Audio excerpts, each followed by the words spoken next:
मुंबई महानगरपालिका निवडणुकांच्या निमित्तानं एकत्र आलेल्या ठाकरे बंधूंमध्ये गेल्या काही दिवसांपासून सर्व काही आलबेल नसल्याची चर्चा आहे।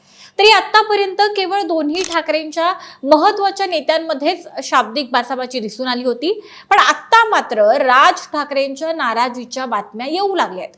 मुंबई महानगरपालिकेसाठी उद्धव ठाकरेंचा एक अत्यंत महत्त्वाचा प्रस्ताव राज ठाकरेंनी थेट फेटाळून लावत तटस्थ राहण्याचा निर्णय घेतलाय आणि त्यामुळे राज ठाकरे नाराज आहेत अशा चर्चा आता राजकीय वर्तुळात सुरू झाल्या आहेत।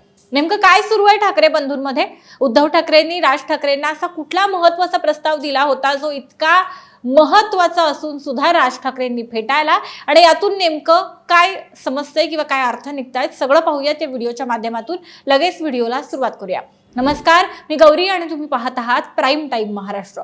सुरुवातीला एक महत्त्वाची आठवण, तुम्ही जर अजूनही आमचं चॅनेल सबस्क्राईब केलं नसेल तर ते जरूर करा। आता आपल्याला सर्वांना माहिती आहे की मुंबई महानगरपालिकेच्या निवडणुकांच्या निमित्तानं यंदा उद्धव आणि राज ठाकरेंनी तब्बल 18-20 वर्षांनंतर एकत्र येण्याचा निर्णय घेतला। या निर्णयामुळे दोन्ही नेत्यांना फार मोठा आणि लक्षणीय असा फायदा मुंबईमध्ये होईल अशी अपेक्षा होती, पण प्रत्यक्षात तसं घडताना दिसलं नाही। तरीही उद्धव ठाकरेंना या युतीचा बऱ्यापैकी फायदा झाला, म्हणजे त्यांचे 65 नगरसेवक निवडून आले, पण राज ठाकरेंच्या मनसेला मात्र म्हणावं तसं यश मिळालं नाही। फक्त मनसेचे 6 नगरसेवक मुंबईमध्ये निवडून आले। तरीही काहीच नसण्यापेक्षा काहीतरी असलेलं चांगलंच आहे या तत्वावर राज ठाकरेंचे काही नगरसेवक निवडून आले, हे देखील काही थोडकं नाही। पण खरा तणाव निर्माण झालाय तो या निवडणुकांनंतर स्वीकृत नगरसेवकाच्या मुद्द्यावरून।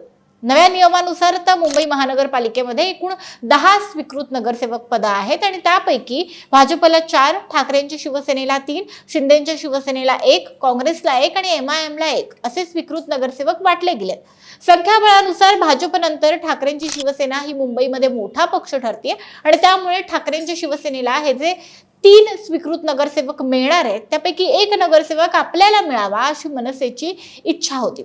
पण उद्धव ठाकरेंनी मात्र 3ही जागांवर आपलेच स्वीकृत नगरसेवक देत मनसेला या ठिकाणी कुठलीही संधी दिली नाही, आणि याचीच सल कुठेतरी मनसेच्या नेत्यांच्या आणि राज ठाकरेंच्याही मनात असल्याचं आता दिसून येतंय, कारण त्यासाठीची जी नाराजी आहे ती आता उफाळू लागली आहे। आणि या राज ठाकरेंच्या नाराजीच्या चर्चा जोरदार पद्धतीने आता सुरू झाल्याचं कारण असं किंवा निमित्त असं की राज ठाकरेंनी प्रभाग समिती अध्यक्षपदाबाबत उद्धव ठाकरेंच्या शिवसेनेकडून आलेला प्रस्ताव हा थेट धुडकावून लावलाय आणि एक प्रकारे आपली नाराजी व्यक्त केली आहे। प्रभाग समिती अध्यक्षपदाच्या निवडणुकीमध्ये तटस्थ राहण्याचा निर्णय राज ठाकरेंनी घेतल्यानं आता ते स्वीकृत नगरसेवकाच्या मुद्द्यावरून उद्धव ठाकरेंवर आजही नाराज असल्याचं अगदी स्पष्ट होतंय। बघा, मुंबईमध्ये 17 प्रभाग समित्यांच्या अध्यक्षपदासाठी अर्ज दाखल करण्याची प्रक्रिया आजपासून सुरू होते। पुढील 3 दिवसांमध्ये टप्प्याटप्प्यानं यासाठीच्या निवडणुका पार पडणार आहेत। 5 मार्च रोजी CDEF दक्षिण, F उत्तर, R मध्य, R दक्षिण आणि P दक्षिणच्या निवडणुका होतील। तर 6 मार्च रोजी G उत्तर, G दक्षिण, P उत्तर, P दक्षिण, K पूर्व आणि K पश्चिमच्या निवडणुका होतील। आणि 9 मार्च रोजी L, M पश्चिम, M पूर्व, N, S आणि T या प्रभाग समित्यांसाठीच्या निवडणुका पार पडतील। आता या प्रभागांमध्ये बिनविरोध निवडीची शक्यताही वर्तवली जाते।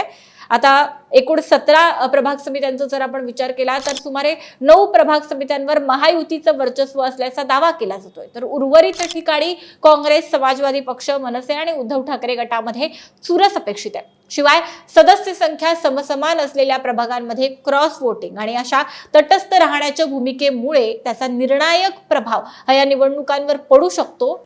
म्हणजे कसं, तर आता आपण मनसेचा विचार केला तर F दक्षिण, F उत्तर मध्ये महाविकास आघाडीचं वर्चस्व आहे, पण मनसे जर तटस्थ राहिली तर इथे समसमान स्थिती महायुती आणि महाविकास आघाडीची होऊ शकते। दुसरीकडे K उत्तर मध्ये महाविकास आघाडीचं वर्चस्व आहे आणि मनसेच्या तटस्थ राहण्याचा इथे काहीही परिणाम होत नाहीये, महाविकास आघाडीचं वर्चस्व इथं प्रबळ आहे। P पूर्व मध्ये, P पश्चिम मध्ये सुद्धा अशाच पद्धतीची स्थिती आहे, आघाडीचं वर्चस्व आहे आणि मनसे तटस्थ राहिली तरी सुद्धा महाविकास आघाडीचाच अध्यक्ष होईल अशा पद्धतीची स्थिती आहे। पण या उलट ST मध्ये, S आणि T प्रभाग समित्यांमध्ये समसमान सदस्य आहेत, त्यामुळे जर मनसे इथे तटस्थ राहिली तर इथे महायुतीचा अध्यक्ष होऊ शकतो, म्हणजे इथे महायुतीला मनसेच्या या तटस्थ राहण्याचा फायदा होऊ शकतो। आता या प्रभाग समित्यांचं अध्यक्षपद मिळवणं म्हणजे त्या भागातील प्रशासनावर आपला थेट प्रभाव मिळवणं इतकं महत्वाचं आहे. तुलनेनं स्वीकृत नगरसेवक पदापेक्षा प्रभाग समित्यांचं अध्यक्षपद जे आहे ते अधिक महत्वाचं आहे.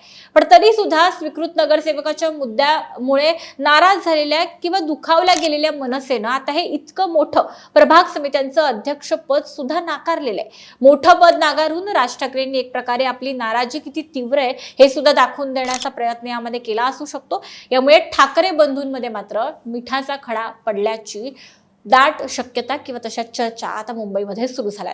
आता हे सगळं ऐकल्यानंतर साधारणतः हे समीकरण, हे नाराजी नाट्य आणि प्रस्ताव फेटाळणं किंवा महत्वाचा प्रस्ताव फेटाळण्याची राज ठाकरेंची भूमिका या सगळ्याकडे आपण कसं पाहता, हे सगळं ऐकल्यानंतर तुम्ही नेमकं कुणाच्या बाजूने आहात? ठाकरे बंधूंपैकी तुम्हाला कुणाची बाजू योग्य वाटते आणि महत्वाची वाटते, आताच्या स्थितीला साजेशी वाटते, ते आम्हाला नक्की सांगा.